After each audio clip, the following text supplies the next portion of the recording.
বাস করত রামপ্রসাদ নামে এক কাঠুরে। বাড়িতে তার স্ত্রী শ্যামলী ও তার একমাত্র কন্যা টিয়েও থাকত। তাদের সাথে তার এক বৃদ্ধ পিসিমাও তাদের সঙ্গে থাকত। রামু দুঃখ আর কষ্টের মধ্যে তারা সবাই মিলেমিশে সে ছোট ঘরের মধ্যে বসবাস করত। রামপ্রসাদ প্রতিদিন সকালবেলা কাঠ কাটতে বনের মধ্যে যেত আর সন্ধেবেলা ফিরে আসত। সেই সময়টি ছিল শীতকাল। গ্রামের মধ্যে খুব প্রকট আকারে শৈত্যপ্রবাহ বইছিল। গ্রামবাসীরা সবাই নিজ নিজের জায়গায় আগুন ধরিয়ে শীতের প্রকোপ থেকে বাঁচার চেষ্টা করছিল। সেই সময় পিসিমা টিয়ের মাকে বলল তিনি যাতে এই সময় বিভিন্ন ধরনের পিঠা বানায়। এই শীতকালে পিঠে খেলে হয়তো শীতের এই প্রকোপ থেকেও কিছুটা হলেও রক্ষা পাওয়া যাবে।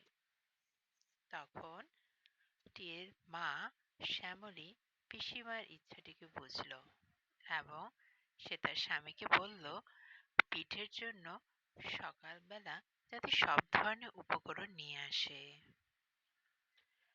তখন রামপ্রসাদ স্ত্রীর কথা মতো বাজার থেকে সব ধরনের পিঠের আয়োজনগুলো কিনে নিল। চাল, দুধ, চিনি, গুড়, নারিকেল কিছুই তিনি বাদ রাখেননি।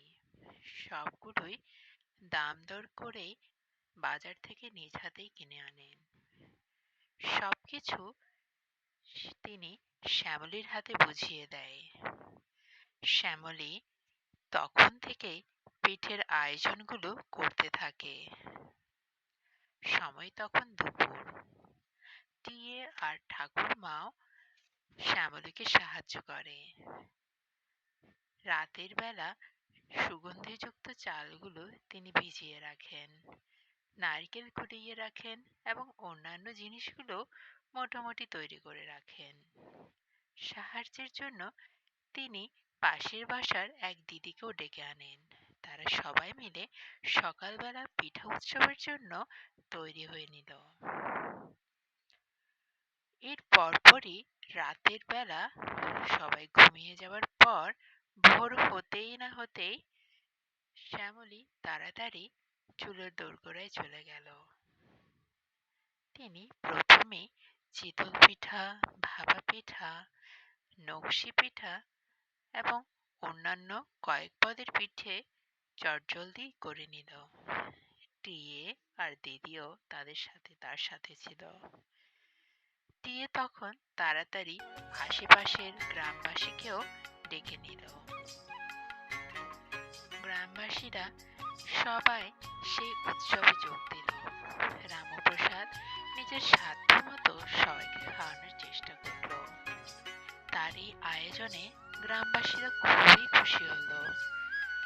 কেউ কেউ ভাপা পিঠা পেল, কেউ চিতল পিঠা পেল, আর কেউ চিরমুলিও খেয়ে খুব প্রসন্ন হলো।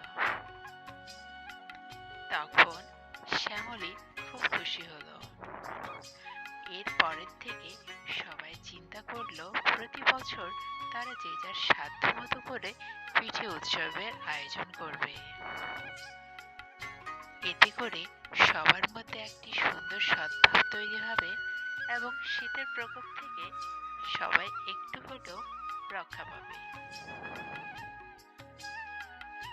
পরবর্তী পর্ব দেখার জন্য আপনাদের সবাইকে আমন্ত্রণ রইল।